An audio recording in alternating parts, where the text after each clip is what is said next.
Oh,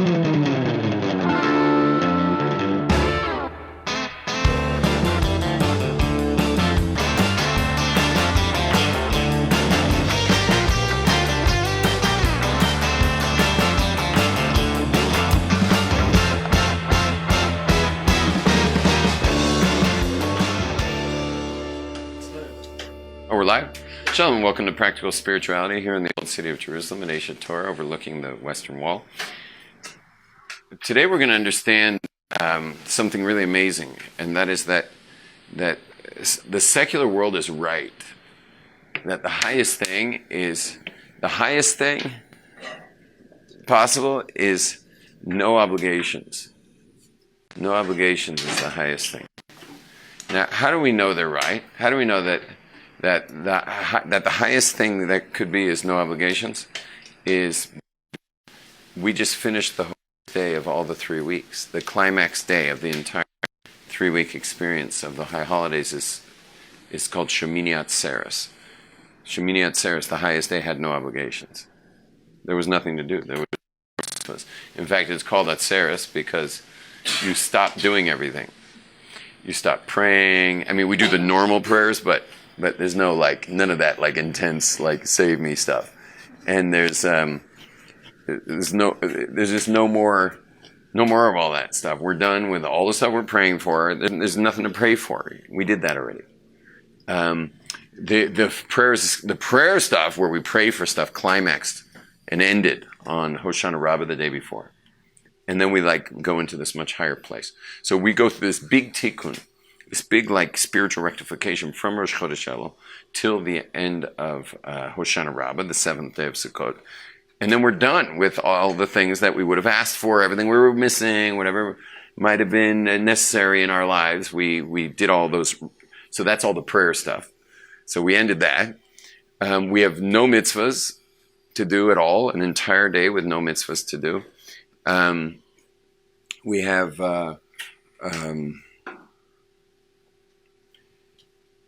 it's just be with me day. It's just be with God day. And you know what? Being where you are and with what you're doing is super special. You know, it's super special. We spend a lot of time, especially in the observant community, trying to get somewhere, but we forget a lot to be there. We're always trying to get somewhere, and we're never there. We never get there. We're always trying to get there, which is fine for certain things, like, for example, understanding God, which is a lifetime of study. Do you ever get there? Understanding God? You never get there, which is fine. That's something that's meant to be like that. Another thing meant to be like that is knowing all of Torah. Will we ever get there? No, and that's fine. That's good. It was built to be that way, that it would be eternal. You would never get there. But there's so many things where you should actually be there. And I've told this story twice this year, but I'll say it again. Is that we were missing one guy. We wanted to pray, and we had 9 men, and we needed one more man.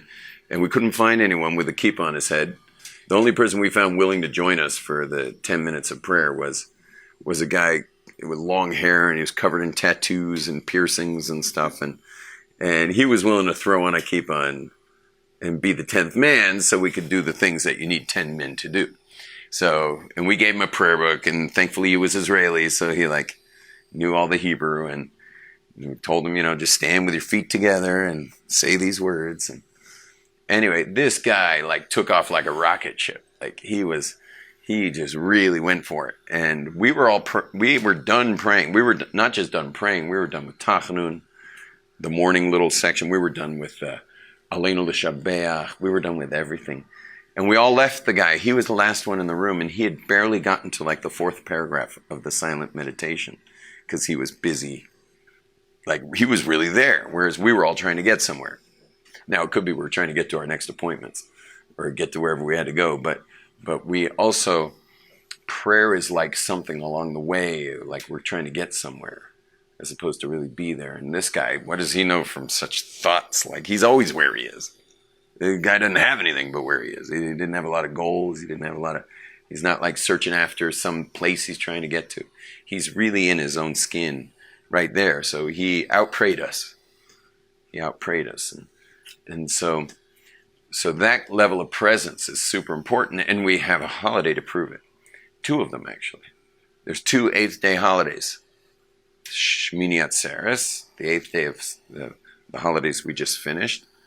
And what's the other one?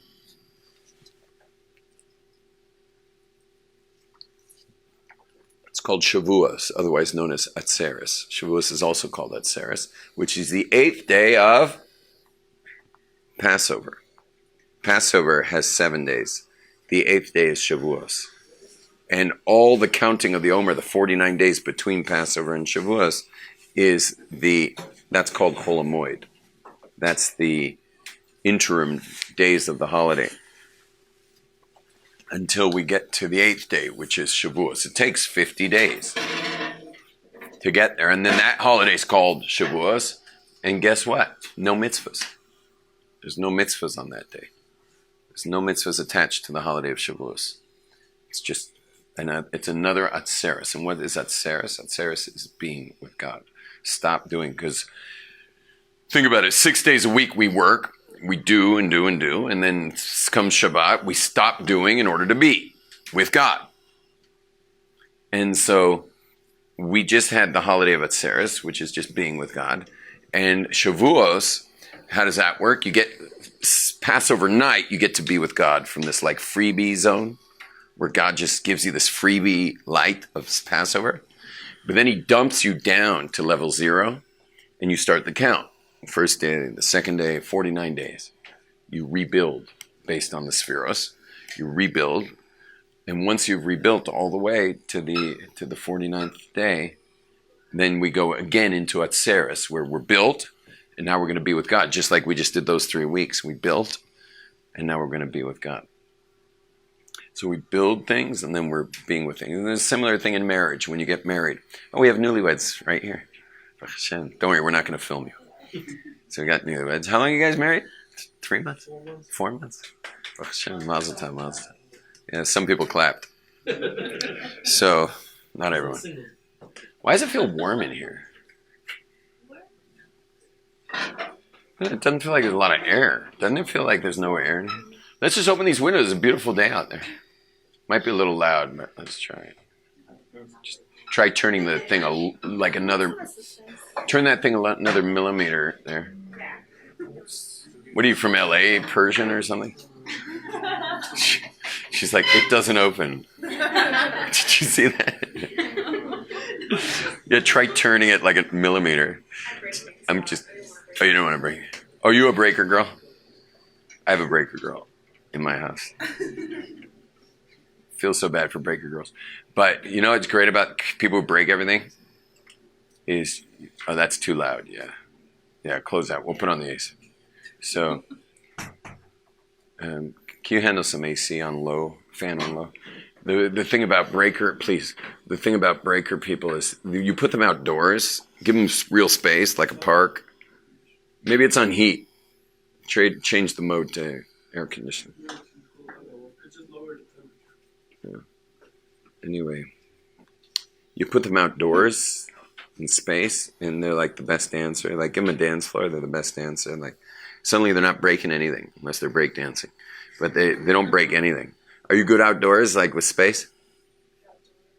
What? You're good at dancing? No. Good outdoors. Are you? Like real good motor skills and stuff? Climbing, things? Yeah. I noticed my same kid, even when she was a little kid, she literally broke everything. She'd come to the table and just knock over everything. And it's terribly embarrassing, especially with guests, because it was every time. And then I took all the kids out, like rock climbing, and she was the first one to the top. Like, she's just an animal that needs more space. You understand? And didn't do well with the space, the confined space of a dinner table or something like that. She'd take up dancing, though. She's my best dancer. My kids are all dancers. You're not going to take up dancing? It's very healthy, therapeutic. Okay, back to us. Marriage is similar like that. Is that when you get married, that's the freebie, right? You get your freebie, and then you get to work. And after you get to work, then you come to these vistas once in a while, it's hard to predict when they come, but if you do the proper work and you get into it and you work it through, and it's a lot of work. Like people who don't want to fight in marriage are the ones, they wind up fighting in court later. we're in marriage to work, and how are you supposed to get two people with two totally, maybe not totally different, but quite different stories of their background? Each person comes with their own narrative, their own family culture, that none of which is based on anything real or true. But it's just the way things are in that house, which is very different than the way things are in that house, which is very different than that house. Every house is different. And you're going to put these two stories together, and they're supposed to both somehow think their story's true about the legends of their home, of how things came to be. How are they supposed to mesh with the legends of someone else's home? The answer, they're not, and they're not supposed to. And you have to have it out, so that you can create some poor legend for your kids, for your own kids are going to deal with that kind of hybrid legend in your home, unless you have a really clear, clean home, which is pretty rare and hard to do. I mean, I didn't pull that off, and I'm like running international level seminars, and my kids are definitely hybrids of my culture from my home and my wife's culture from her home, and just some kind of hybrid. So, but you work things out. And that's why in Judaism, we don't celebrate weddings as much as we celebrate anniversaries. We don't celebrate birthdays as much as we celebrate yortzites. Although Chabad celebrates their Rebbe's they celebrate anything that happened to a Rebbe. Think about it. Like, it's always some kind of holiday. Whereas every other Hasidic group only celebrates the yortzeit. That's all you get. Although it's funny I'm saying that, because the Tosfos Yom Tov, we do have a holiday. I'm named after the Tosfos Yom Tov, and we do have a holiday for when he was freed from jail, which is one of the holidays you get with Chabad rabbis who were in jail. They weren't in jail. They were in jail. It was persecution. It wasn't like they were like smuggling weed or something. No, they were just being persecuted. That's one of the famous stories, is the founder of the Chabad movement. I don't think he realized he was founding a movement, but this great Rebbe named the Baal Tanya, who was just one of the greatest minds in all of Jewish history, at one point the guard just decided he's going to kill the Jew in the cell. He knew he was an important Jew, but what does he care? And he was going to kill him. He puts a gun to the Baal Tanya's head to kill him, as he probably killed many inmates, and the Baal Tanya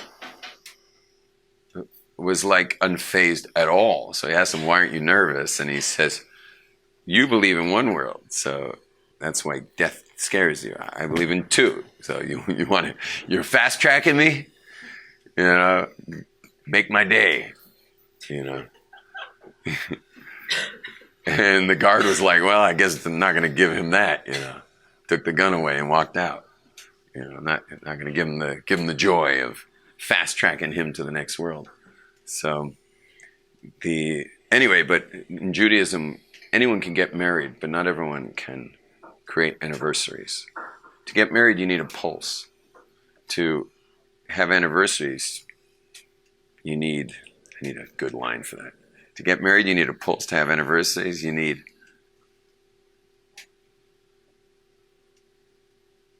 come on. Where's my script writer? Okay, so we'll go with until we get something better. I like his. You got to work.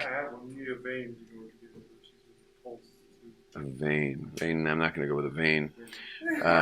What? Heart. Nah.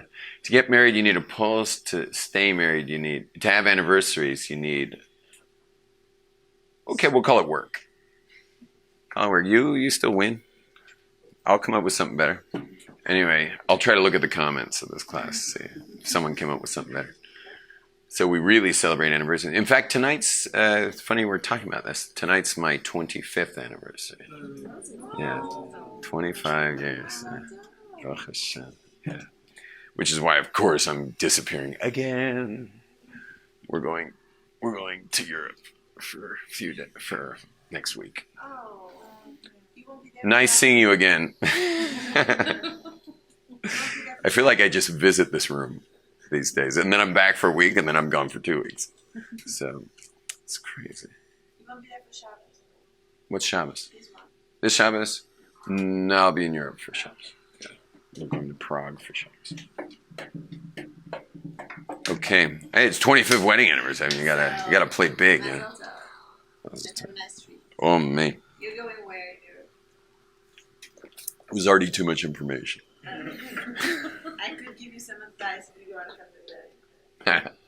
Thank you. What countries do you know the best? Portugal and France. I really Portugal. The Pro Tour is in Portugal now. The surfing Pro Tour. Yeah. They're in Portugal, but there's no waves now, so they're on hold till tomorrow. Tomorrow and Friday. Okay. Okay, that's basically all I wanted to say. Was that there's the being that comes from the work, and so Simchas Torah is a very high day. What it has to do with dancing around with the Torah, which basically just breaks people. The people who are really in Torah and dedicated in Torah, they love Simchas Torah. But anyone who's not in Torah like that is just broken on Simchas Torah. And that's why there's 2 ways to celebrate Simchas Torah. One is you dance with the Torah, and the other is you get smashed drunk. And that's for the broken guys. And it's really a pretty good idea, actually. This idea of becoming smashed drunk on Simchas Torah is a good thing in that there's no mitzvah of the day. It doesn't have a mitzvah. So the fact that you don't feel good about dancing with the Torah all day because you haven't been so involved in Torah all day every year, this last year. So it's not like the most exciting thing for you to be holding a Torah and dancing around all day. So when you get smashed drunk, you just start dancing anyway, which is the point, is that we're being with God, just like people who get to those vistas in their marriage are being with each other, and just like being with God after the Pesach and the counting of the Omer. There are these moments of camp, like, what it's like? It's like the Jewish people who travel. That was when all the camps mixed in. There was no forbidden place to go. But then they set up camp 42 times, where now all of a sudden there's a Levite area and a Kohen area, and the tribes are in their locations, and there's suddenly there's rules here of where you can and cannot go.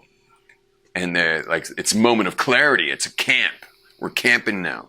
We're experiencing the work we did and where we've come to at this point.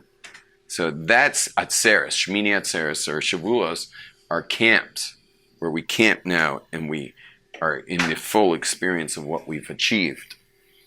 And again, this whole idea of dancing with the Torah in Israel is a new idea. It's only about 500 years old. I have a few scholars who watch my class, so they always fix these dates. But something like 500 years old, because the rest of the world that keeps, outside of Israel, where they keep 2 days. So the first day is the regular holiday, Atzeres. And then the second day, because they have to keep 2 days, they dance with the Torahs. So here in Israel, they took on to take that dancing with the Torah day on Atzeres. And so we now dance with the Torahs on that day. But the point is, for us, when you see people dancing with the Torah, you can't help but say, wait, am I really dancing with the Torah? And then I'm like, I'm not really dancing with the Torah. And then someone comes with a bottle of Absolute vodka, and next thing you know, you are dancing with the Torah. So the alcohol is pretty good for that day. There's a third category. And that's just people who can't fool themselves with vodka. And they just are completely bummed all day. And there are people like that who just are bummed the whole day. But that's only because they don't understand what the day is about. It's not about dancing with the Torah. It's about being with God after this incredible thing we've done for the last 40 or 50 days, really. More, because till Yom Kippur is 40 days. Then the 4 days of building sukkahs and stuff, that's 54, plus 7 days of sukkahs is 61 days. So we just spent, 51 days. We just spent 51 days to get to this day. And so not a day to be broken. Not a day to be broken at all. But there are people who don't even understand that, what the day is about. They just can't help but notice everyone's dancing with the Torah, and then they get all broken and don't believe vodka helps.